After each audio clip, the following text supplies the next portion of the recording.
Every night, the basement whispered.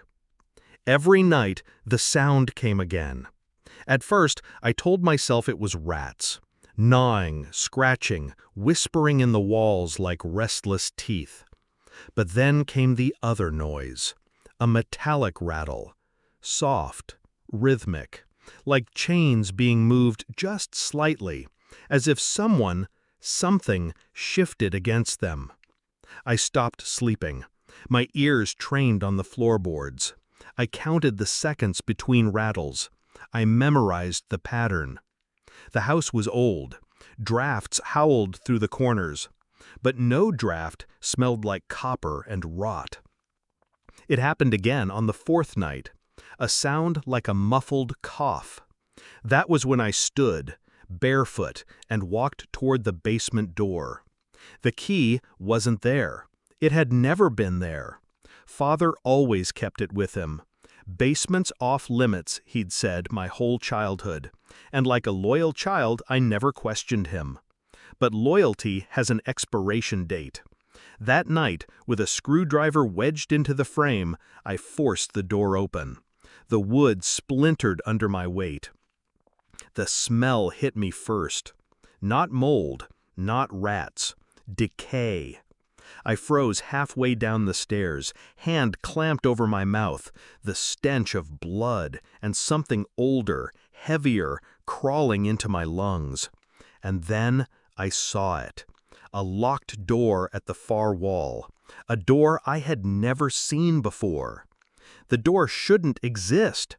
I grew up in this house. I knew every inch, every corner. I spent winters hiding from the cold against these stone walls. There was no second room, no hidden space. Yet there it was, heavy steel, bolted shut.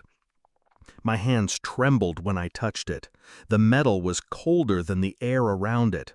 I fetched a hammer, struck the lock until it cracked. The door opened an inch at a time, moaning on its hinges. Inside, the room was small, bare concrete walls, no windows, and in the middle, a chair, steel, bolted to the floor, thick leather straps dangling like dead snakes, chains draped over the armrests. One still pulled taut, leading to a shackle. I reached for it. Warm. I staggered back, chest hollowing. This wasn't old. This wasn't abandoned. Someone had been here. Then my eyes found the other details. Photographs pinned on the wall, some yellow with age, some recent. Smiling faces, children, adults, neighbors, women from the town. Blood-stained clothes crumpled in a heap. My father's handwriting scrawled across the photographs. Notes, dates. It wasn't just a basement, it was his prison, his hunting ground. And the worst part? The chair wasn't empty. It had been used, recently. I didn't confront him, not then. I closed the door, replaced the lock, wiped my fingerprints off the steel, and walked back upstairs as if nothing happened. That was the first rule I taught myself. Don't reveal the moment you know. For days, I watched him. At dinner, his hands steady as he carved meat. At night, his voice steady as he prayed. A man I thought I knew. But his eyes betrayed him. The way they flicked toward the basement door when he thought I wasn't looking. The way he pocketed the key, even when he slept. I began my investigation quietly. Phone records, receipts, his truck, gone late at night when he claimed to be asleep. I traced his routes, abandoned roads, old barns, and then the police reports, unresolved missing persons, girls last seen near our neighborhood. I cross-referenced dates with his notes, perfect alignment. Inside, I boiled. Outside, I stayed cold. Every smile, every nod, every word I gave him was measured. He thought I was blind, but I was documenting everything. DNA from the blood-stained shirt hidden in my pocket. Photographs of the photographs. Dates, names, cross-checked, archived. I was building a case. Not for the police. Not yet. For me. Because before the world knew, he had to know. I knew. The test results came back. The blood matched one of the missing girls. The clothes were hers. It was enough to bury him in court, enough to destroy his name. But court was too easy. He deserved something colder. That night, I sat across from him at the dinner table. He chewed slowly, eyes heavy with age but sharp beneath. I slid the envelope across the table. He looked at it, then at me. "Open it," I said. He did. Photographs, reports, DNA results. His fork froze halfway to his mouth. His breathing faltered. For the first time in my life, I saw fear crack his mask. "Where did you—" I cut him off. "You built a prison. In our home. You brought them here. You chained them. You killed them. And you thought I'd never see it." Silence stretched.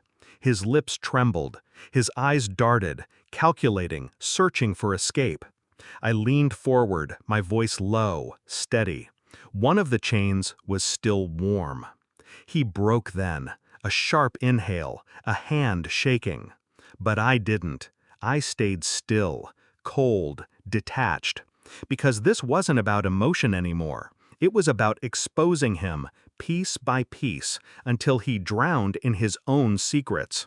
I didn't call the police that night. Instead, I left the evidence spread across the table. I stood, walked to the basement, and left the door wide open. Then I went upstairs, packed my bag. I knew what would happen.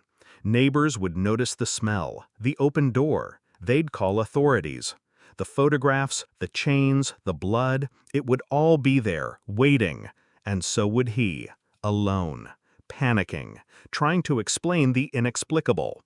But he wouldn't explain it to me. I gave him no confrontation, no chance for justification. Only silence. The silence he had given his victims. When I left that night, I didn't slam the door. I closed it quietly, the way you close a coffin. I watched from a distance when the police arrived 2 days later. The house was swarmed, blue lights, sirens, yellow tape strangling the yard. And my father, my mentor, my blood, dragged out in handcuffs. His face wasn't proud anymore. It was gray, hollow. The newspapers called him a monster, a predator. The whole town asked how he hid it so well, for so long. I didn't answer. I never said a word. Because the truth was simpler than they wanted to believe. I hadn't uncovered his secrets. He had exposed them to me himself. In the rattling of chains, in the smell of decay, in the warm steel. He thought he was careful. He thought he was untouchable. But monsters don't notice when their mask slips. And when it does, someone like me is always watching. I walked away that night without looking back. No pity, no regret. Only clarity. And a single thought burning cold in my mind. He wasn't just my father. He was proof that blood means nothing.